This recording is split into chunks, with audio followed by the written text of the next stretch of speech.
Everyone दोस्तों, कैसे हो आप सब। मैं निधि राज आप सभी का स्वागत करती हूँ आपके अपने चैनल IQ स्टार्टअप में। दोस्तों, जैसा कि आप लोग को पता है कि हम लोग क्लास 9 की सेकंड चैप्टर यानी कि बायोबेस से सेकंड चैप्टर जो कि है टिश्यू, वो हम पढ़ रहे हैं क्लास 9 की चैप्टर, है ना। उसमें हम लोगों ने प्लांट टिश्यू पहले ही देख लिया। प्लांट टिश्यू के अलग अलग पार्ट्स को भी हम लोगों ने बहुत ब्रीफली पढ़ा है। तो अगर आपने वो वीडियोज़ नहीं देखी हैं तो प्लेलिस्ट में जाके वो वीडियोज़ को आप देख सकते हैं। साथ ही अगर आप हमारे चैनल पे नए हैं तो हमारे चैनल को सब्सक्राइब कर लें तथा साथ ही साथ बेल आइकन को दबा लें ताकि आपको हर वीडियो की नोटिफिकेशन मिलती रहे। इसके साथ साथ आप हमें फेसबुक पेज, इंस्टाग्राम और साथ ही टेलीग्राम चैनल पे भी फॉलो कर सकते हैं। और हाँ, यदि आपके मन में किसी भी तरह का कोई भी साइंस से रिलेटेड सवाल हो या फिर किसी तरह का कोई भी प्रोसेस से रिलेटेड डाउट हो तो वो डाउट को आप कमेंट बॉक्स या फिर इंस्टाग्राम पे भी पूछ सकते हैं। ठीक है, तो शुरू करते हैं आज की वीडियो। दोस्तों, इसके पहले हम लोग प्लांट टिश्यू पढ़ चुके थे। प्लांट टिश्यू के अंदर हम लोगों ने बहुत सारे पार्ट्स को देखा था, उसके एक एक पार्ट को हमने बहुत ब्रीफली पढ़ा था। तो आज की क्लास से हम स्टार्ट करने वाले हैं एनिमल्स के अंदर कितने तरह के टिश्यू होते हैं, किस तरीके से ये वर्क्स करते हैं, फंक्शन किस तरह का होता है इनका, इसके बारे में। तो इसके समझने से पहले अगर हम टिश्यूज़ को समझ लें तो टिश्यूज़ को फिर से अगर समझना चाहें तो मैं बता दूं कि टिश्यूज़ क्या है। अ ग्रुप ऑफ सेल, एक ऐसा सेल का समूह, जैसे मान लीजिए कि ये छोटे छोटे सेल्स हैं, ये एक पूरा सेल का समूह बन गया, है ना। इसमें इस तरीके से ये न्यूक्लियस हो गया इसका। अब ये पूरा समूह बन के क्या बना दिया, एक टिश्यू बना दिया, है ना। अब इस टिश्यू के अलग अलग सेल्स हो सकते हैं, जैसा कि हम लोगों ने पढ़ा था इसके पहले वाले क्लासेस में, जब जाइलम और फ्लोएम टिश्यूज पढ़ रहे थे तो वहाँ पे हमने उनके सेल्स के को भी बहुत ब्रीफली देखा था, क्योंकि वो कॉम्प्लेक्स परमानेंट टिश्यू के पार्ट्स थे, है ना। तो बिल्कुल इसी तरीके से ये टिश्यू बने होते हैं। इसमें बहुत सारे टिश्यूज मिल सकते हैं। कुछ टिश्यू जो एक ही तरह के सेल से मिलके बने होते हैं उनको सिंपल टिश्यू कहते हैं, और जो बहुत तरह के टिश्यू से मिलके बने होते हैं, बहुत तरह के सेल्स से मिलके बने होते हैं, उनको हम कॉम्प्लेक्स टिश्यू कहते हैं। सिंपली यही इतना इसका फॉर्म है। अब हम आते हैं एनिमल टिश्यू के अंदर। तो एनिमल टिश्यू 4 प्रकार के होते हैं। सबसे पहला है एपिथेलियल टिश्यू, दूसरा है मैस्कुलर टिश्यू, तीसरा है नर्वस टिश्यू और चौथा है कनेक्टिव टिश्यू। इन चारों को आपने देखा, epithelial, muscular, nervous and connective. Clear है। अब इसमें देखिए, सबसे पहले, अब चूंकि एक ही बार में चारों को पढ़ें तो पॉसिबिलिटी नहीं है कि सबको हम अच्छे तरीके से समझ पाएंगे, तो इसलिए हम सबसे पहले चलते हैं एपिथेलियल टिश्यू को पढ़ते हैं, है ना। तो एपिथेलियल टिश्यू को पढ़ने से पहले हम समझ लें कि एपिथेलियल होता क्या है। एपी का मतलब क्या है, बाहर। थेलियल जो एक लेयर बनाती है ना। तो जो बाहरी लेयर बनाती है उस टिश्यू को हम क्या कहते हैं, स्किन, है ना। हमारी बॉडी के अंदर सबसे बाहरी लेयर कौन सा है, स्किन है। आपने देखा होगा कि जूते बनते हैं चमड़े से या फिर बैग्स बनते हैं चमड़े से, तो ये कौन से टिश्यूज से बनाए जाते हैं, तो ये एपिथेलियल टिश्यूज से ही बनाए जाते हैं।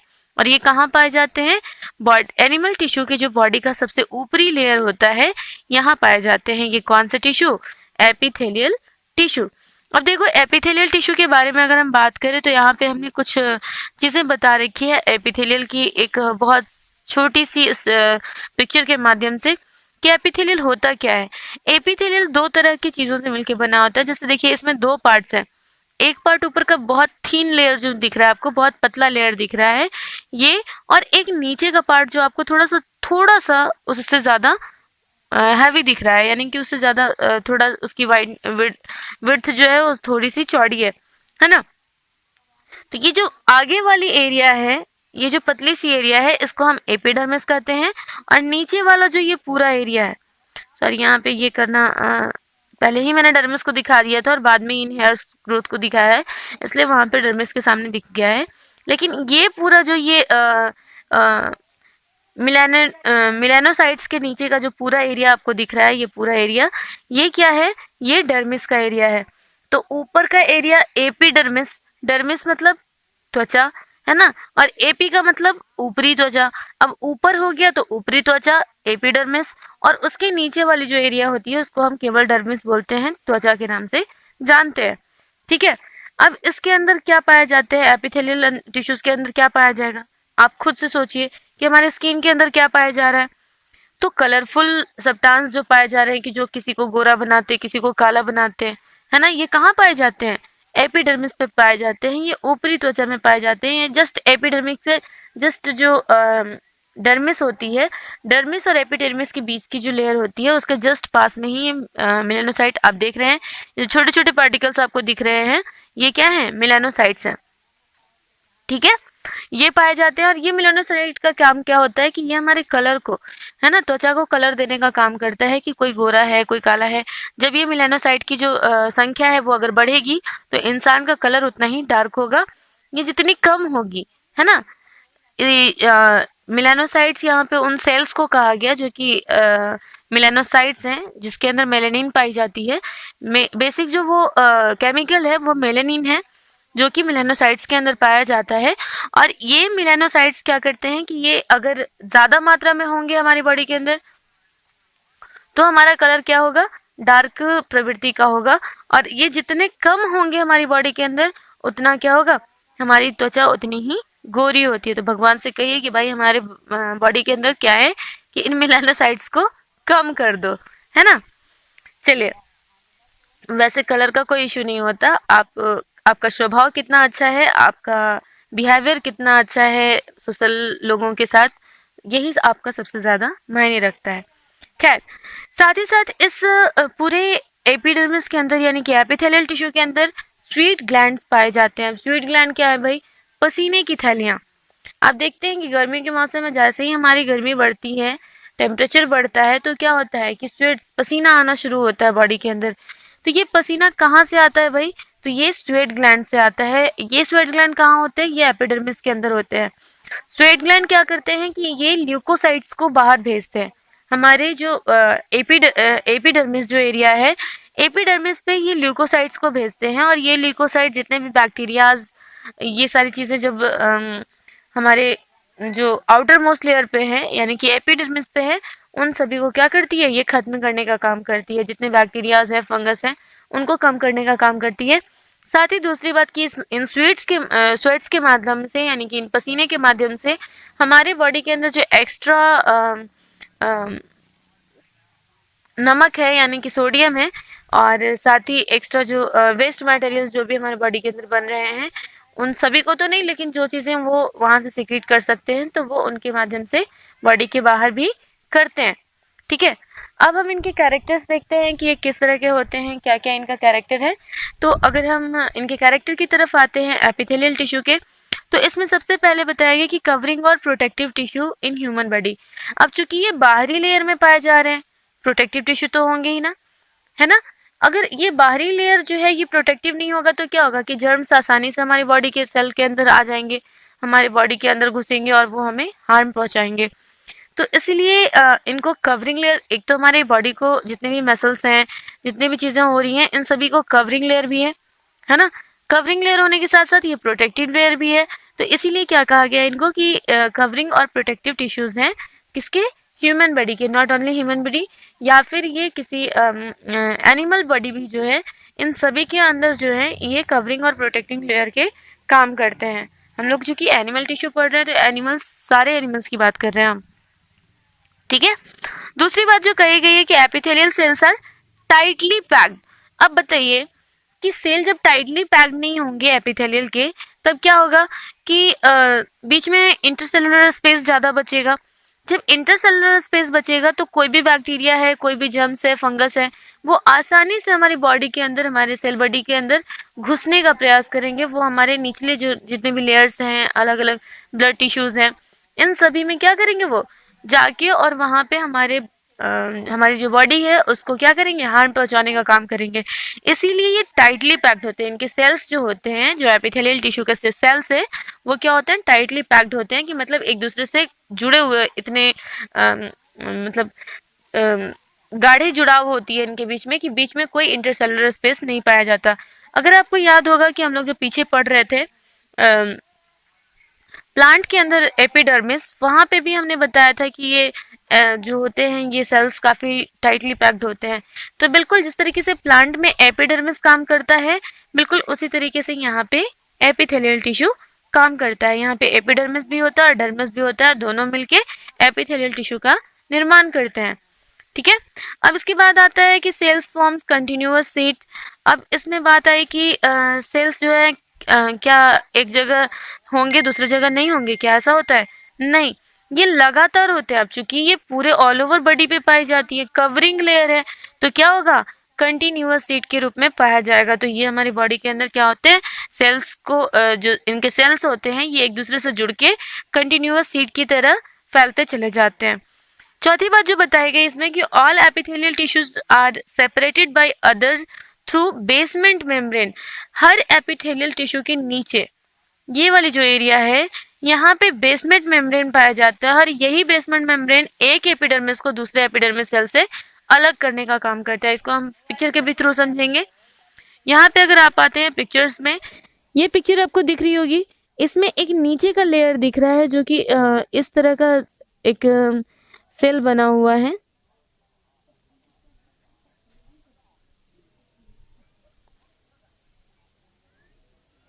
ना? इस तरह के से ये सेल्स बने हुए हैं। अब ये जो ए वाला एरिया है ये क्या है? यही बेसमेंट मेम्ब्रेन है। ये बेसमेंट मेम्ब्रेन क्या करता है कि एक सेल को दूसरे सेल से अलग करने का काम करता है। तो ये चीजें समझ में आ गई आपको। फंक्शन मतलब इसके कैरेक्टर्स क्या क्या है? सबसे पहला कैरेक्टर कि ये कवरिंग और प्रोटेक्टिंग टिश्यू है, किसका? एनिमल बॉडी का। ठीक है। दूसरी बात कि ये टाइटली पैक्ड होंगे, क्यों? ताकि बैक्टीरिया और वायरस, फंगीज, ये सब हमारे बॉडी सेल्स के अंदर ना आ सके, है ना? तीसरी बात कि एपिथेलियल सेल्स आर सॉरी ये हो गया। तीसरी बात कि सेल्स फॉर्म्स कंटिन्यूअस सीट, क्योंकि एक दूसरे से अरेंज होकर ये काफी लंबी सीट बनाते हैं, इसलिए इसको कंटिन्यूअस सीट कहा गया। चौथा कि ये क्या होते हैं कि ये बेसमेंट मेम्ब्रेन से एक दूसरे से अलग होते हैं, यानी कि इन सभी जितने भी सेल्स होते हैं एपिडर्मिस के, इसमें क्या होता है? नॉट ओनली एपिडर्मिस, यहाँ एपिथेलियल टिश्यू की बात कर रहे हैं हम, तो यहाँ पे नीचे में एक बेसमेंट सेल पाया जाता है और ये बेसमेंट मेम्ब्रेन क्या करता है? एक एपिथेलियल सेल से दूसरे एपिथेलियल सेल को अलग करने का काम करता है।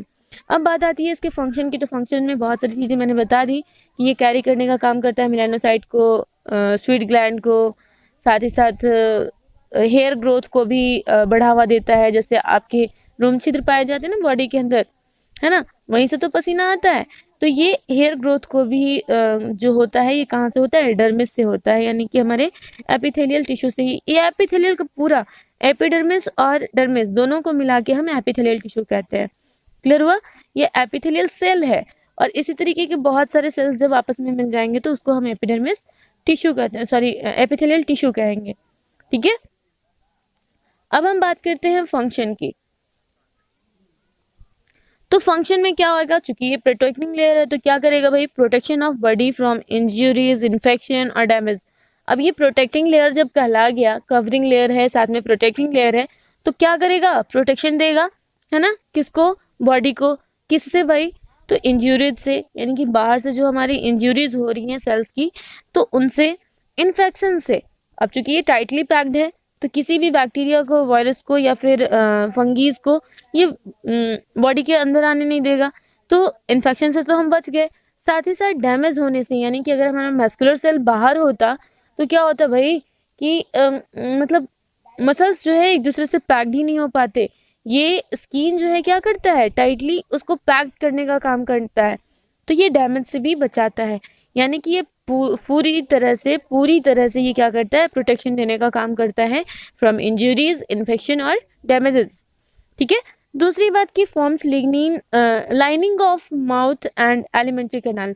देखिए केवल एपिडर्मिस हमारे स्किन में ही नहीं पाई जाती, हमारे जितनी भी बॉडी की कैविटीज हैं या फिर हमारे अंदर की जितनी भी चीजें हैं उनके अंदर भी पाई जाती हैं। जैसे मान लीजिए ओइसोफेगस, कई बार हमने बताया आपको कि हमारी बॉडी जो होती है यहाँ ओइसोफेगस नाम की एक ऐसे नली के द्वारा जाके स्टोमक में खुलती है। ठीक है। यहाँ माउथ है, माउथ से ये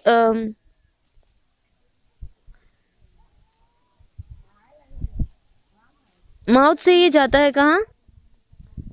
माउथ से ये जाएगा ओइसोफेगस में, ओइसोफेगस से ये एम हो गया माउथ, ये आपका ओइसोफेगस हो गया, ये स्टोमक हो गया। तो इसको भी तो अंदर से कोई कवर करना है। इस तरह की जो लाइनिंग होती है इनको हम क्या कहते हैं? लाइनिंग कहते हैं। तो अब ये स्टोमक के अंदर भी मैंने बताया था ना कि उसमें गैस्ट्रिक ग्लैंड पाए जाते हैं। सॉरी आप लोग को नहीं बताया 10th में बताया, 10th में पढ़ना है आप लोग को। तो इसमें जैसे एक बाहर से लेयर होता है, हम लोग घर में जब कोटिंग करते हैं तो देखते हो कि बाहर से तो कोटिंग होती है, साथ में उसको अंदर से भी पेंट कर देते हैं ताकि अंदर से वो जैसे लोहे की कोई नली है तो उसको अंदर से भी पेंट किया जाता है ताकि वो अंदर से भी खराब ना हो। इसी तरीके से हमारी एलिमेंट्री कनाल जो है, हमारा पूरा जो नर्वस सिस्टम है या फिर हमारा जो एलिमेंट्री कनाल है, एलिमेंट्री कनाल मैंने बता रखा है आपको, जो भोजन करने की जो पूरी नली है, यानी कि आपके माउथ से लेके सीधा एनस तक जो पूरी नली बनी हुई है वो अंदर से लाइनिंग की होती है। जैसे मान लीजिए कि अंदर से हमने एक पाइप लिया, पाइप के अंदर से भी पेंट कर दिया, बाहर से भी पेंट कर दिया, है ना। तो इसी तरीके से प्रोटेक्शन लेयर भी वहां पे भी बनी होती है, तो वहां पे भी दोनों तरफ जो है ये एपिडर्मिस की त्वचा जो है वो पाई जाती है। एपिडर्मिस जो टिश्यू है वो वहां पे पाया जाता है, ठीक है। तो ये क्या कर रहा है कि माउथ के अंदर और एलिमेंट्री कनाल के साथ साथ, यहाँ पे केवल माउथ और एलिमेंट्री कनाल लिखा है मैंने, इसके साथ साथ ब्लड वेसल्स के अंदर भी ये क्या करते हैं, लाइनिंग फॉर्म करने का काम करते हैं। साथ ही absorption of water and nutrients, अब जैसे मैंने बताया कि ये इंटरनल पार्ट्स में भी होते हैं, तो मैंने कई बार बताया आपको कि जो स्मॉल इंटेस्टाइन है, स्मॉल इंटेस्टाइन के जो अंदर वाला एरिया होता है वहाँ पे विलाइज पाई जाती हैं। इन विलीज के माध्यम से क्या होता है, न्यूट्रिएंट्स को एब्जॉर्ब किया जाता है। इसी तरीके से जो हमारी बिगिन लार्ज इंटेस्टाइन है उसके अंदर वाटर को एब्जॉर्ब किया जाता है।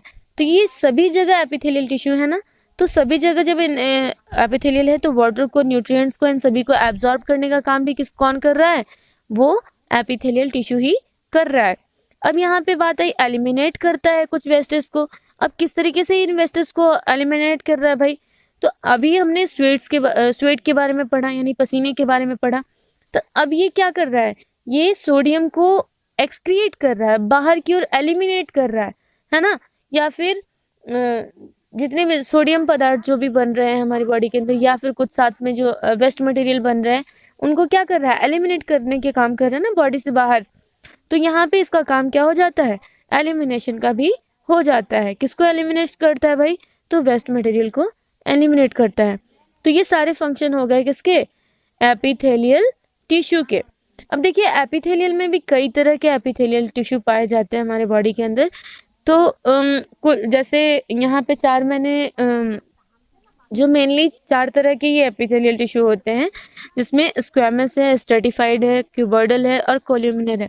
अब यहाँ पे मैं पिक्चर के माध्यम से आपको बताऊंगी कि किस तरीके से हम इसको पहचानेंगे कि क्या क्या अंतर होता है सब में।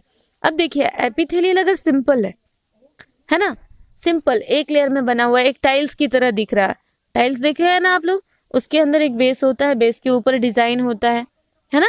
तो उसी तरीके से स्क्वामर टिश्यू जो है वो बिल्कुल एक सिंगल लेयर में बना होता है, बिल्कुल टाइल्स की तरह दिखता है। और ये क्या करता है कि ये ज्यादातर हमारे जो आउटर मोस्ट लेयर हैं वहां पे पाए जाते हैं, ठीक है। यानी कि एपिडर्मिस लाइक स्ट्रक्चर जो हुआ वो क्या कहला गया, ये कहला गया आपका सिंपल स्क्वैमस।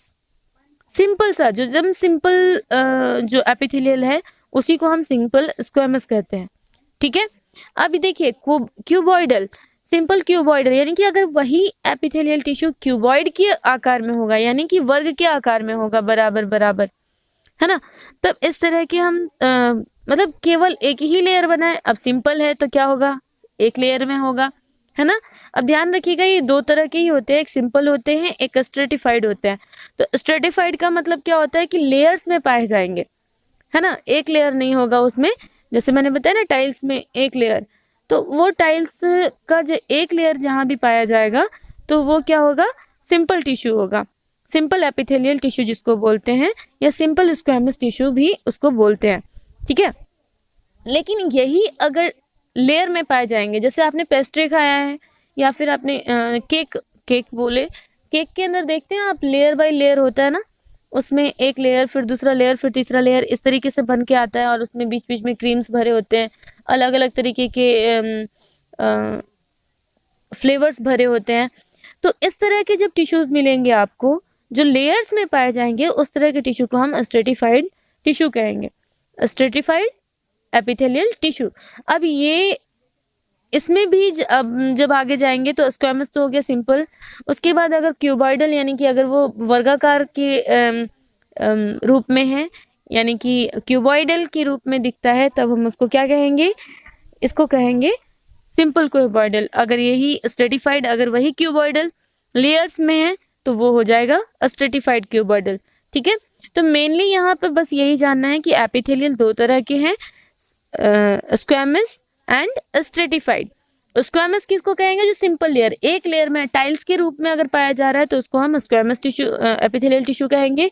और अगर यही लेयर्स में पाए जा रहे हैं यानी कि केक के लाइक स्ट्रक्चर में पाए जा रहे हैं, पेस्ट्रीज के स्ट्रक्चर में पाए जा रहे हैं, तब उसको हम स्ट्रेटिफाइड स्क्वैमस टिश्यू कहेंगे। ठीक है, अब ये क्यूबॉइडल होगा तो सिंपल क्यूबॉइडल हो जाएगा, कॉलमनर होगा यानी कि पतले लंबे वाले धागे वाले स्ट्रक्चर में होगा तो उसको हम सिंपल कॉलमनर बोलेंगे। ठीक है, अब इसमें कुछ जो होते हैं, जैसे कॉलमनर की बात की मैंने, कॉलमनर टिश्यू जो है एपिथेलियल टिश्यू, यही क्या करते हैं कि सीलिया और फ्लैजला को भी कैरी करने का काम करते हैं। ठीक है, तो ये बात हमेशा माइंड में रखिएगा कि कॉलमनर टिश्यू क्या करते हैं, सीलिया फ्लैजला को, यानी कि जो हेयर लाइक स्ट्रक्चर जो हमारे अंदर पाया जा रहा है, लेकिन यही पैरामीशियम होगा, हाइड्रा होगा, तो वहाँ पे क्या होगा कि जो सीलिया और फ्लैजला पाए जा रहे हैं वो भी कहाँ पाए जाते हैं, ये कॉलमनर एपिथेलियल टिश्यू में पाया जाता है। तो आज की क्लास में बस इतना ही। अगर आपको हमारी वीडियो पसंद आई है तो वीडियो को लाइक कर लीजिए, साथ ही साथ आप अपने दोस्तों के साथ इसको शेयर भी कीजिए, क्योंकि ये बहुत ही इम्पोर्टेंट चैप्टर है। टिश्यूज़ के अंदर हर एक चीज़ को पढ़ना, अगर हम एनिमल टिश्यू पढ़ रहे हैं तो एनिमल टिश्यू के अंदर हमें, एनिमल टिश्यू में एपिथेलियल जो है ये काफ़ी इम्पॉर्टेंट टिश्यू है, तो इसको पढ़ना काफ़ी ज़रूरी है। तो आप खुद भी पढ़िए, अपने दोस्तों को भी पढ़ने के लिए हमारी वीडियो को शेयर कीजिए, और साथ ही साथ अगर हमारी चैनल आपको अच्छी लग रही है तो चैनल को सब्सक्राइब भी कर लें। तो मिलते हैं नेक्स्ट वीडियो में, तब तक के लिए बाय बाय, टेक केयर।